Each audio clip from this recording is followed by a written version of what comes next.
ఎవరి రోజున ఆలోచన చేశారా అని అడుగుతున్నా.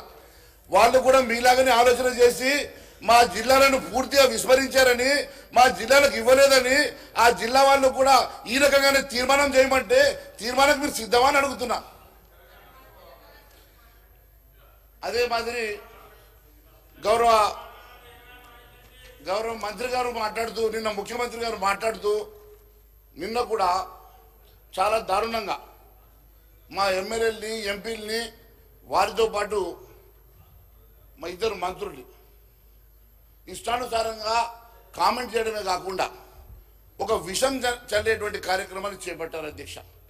కేవలం మేము ప్రధాన ప్రతిపక్షంగా ఈరోజు ఈ రాష్ట్ర ప్రభుత్వానికి సమానంగా 8 మంది ఎంపీలను గెలుచుకునేసరికి పాపం ముఖ్యమంత్రి గారు ఇబ్బందులు పడి ఎక్కడైనా కుర్చీకి ఎసరు వస్తుందో, ఎక్కడ ఆయన పదవి పోతుందో అని చెప్పి భయపడి ఏదో ఒక రకంగా మమ్మల్ని ఇబ్బంది పెట్టాలని చెప్పి ఈరోజు ఈ రకంగా తీర్మానం ప్రవేశపెట్టడం ఎంతవరకు సమంజసమని అధ్యక్ష నేను అడుగుతా ఉన్నాను. అధ్యక్ష ఒకటే అడుగుతా ఉన్నాను అధ్యక్ష,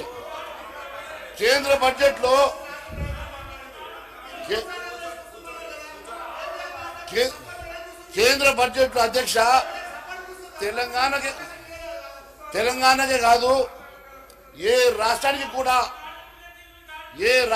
కూడా అన్యాయం చేయలేదు అధ్యక్ష.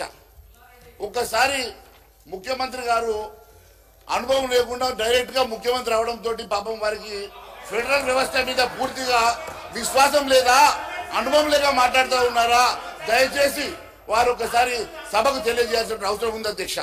అధ్యక్ష నేను సింపుల్గా 2 అడుగుతా ఉన్నాను అధ్యక్ష. ఈ ఫెడరల్ స్ఫూర్తి ఈ దేశంలో ఏ రాష్ట్రంలో కూడా, ముఖ్యంగా ఉమ్మడి ఆంధ్రప్రదేశ్లో కానీ తెలంగాణ రాష్ట్రంలో కానీ ఏ రోజు కూడా జరిగినటువంటి ఒక కొత్త చర్చకు దారి తీసినటువంటి ముఖ్యమంత్రి గారు, నేను ఒకటి అడుగుతా ఉన్నాను, కేంద్రం నుంచి నిధులు వచ్చినప్పుడు కానీ రామచంద్ర నాయక్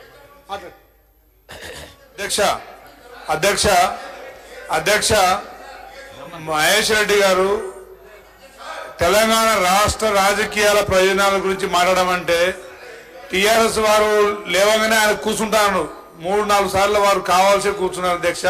వారిని ఒకరినొకరు సభలో ఒకరినొకరు సహకరించుకున్నట్టు కనబడుతూనే ఉంది అధ్యక్ష. ఇక్కడ మన ముఖ్యమంత్రి గారి గురించి సమస్య కాదు అధ్యక్ష, మీరు కాంగ్రెస్ ప్రభుత్వం వచ్చింది జీర్ణించుకోలేక మీరు బాధలో ఉన్నారు. మహేష్ రెడ్డి గారు దయచేసి రాష్ట్ర ప్రయోజనాల గురించి, ప్రజా ప్రయోజనాల గురించి చర్చించండి.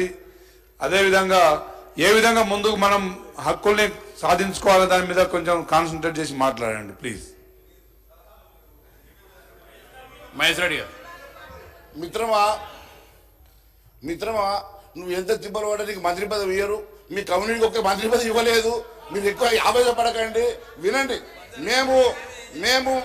మేము మంత్రి గారు శ్రీధర్ బాబు గారు మాట్లాడుతున్న సందర్భంగా పచ్చి అబద్ధాలు మాట్లాడినా దాదాపు 40 నిమిషాలు విషం చిల్లినా కూడా మేము ఓపికతో విన్నాం.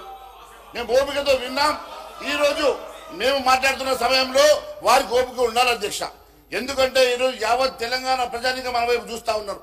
తెలంగాణ ప్రజలు ఈరోజు నిజంగా ఇది వాస్తవం అనుకునే రీతిలో వారి ప్రెజెంటేషన్ ఉండే అధ్యక్ష. అయినప్పటికీ కూడా మేము పచ్చి అబద్ధాలు మాట్లాడినా కూడా మేము ఎక్కడ కూడా మధ్యలో ఇంటర్వ్యూ కాకుండా మేము చాలా శ్రద్ధగా వారు చెప్పిన మాటలు విన్నాం. తప్పుడు మాటలైనా అబద్ధం మాటలైనా 2 నిమిషాలు మేము మాట్లాడతామంటే వారికి ఓపిక ఎందుకు లేదో తెలియడం లేదు అధ్యక్ష. దయచేసి వినండి అధ్యక్ష.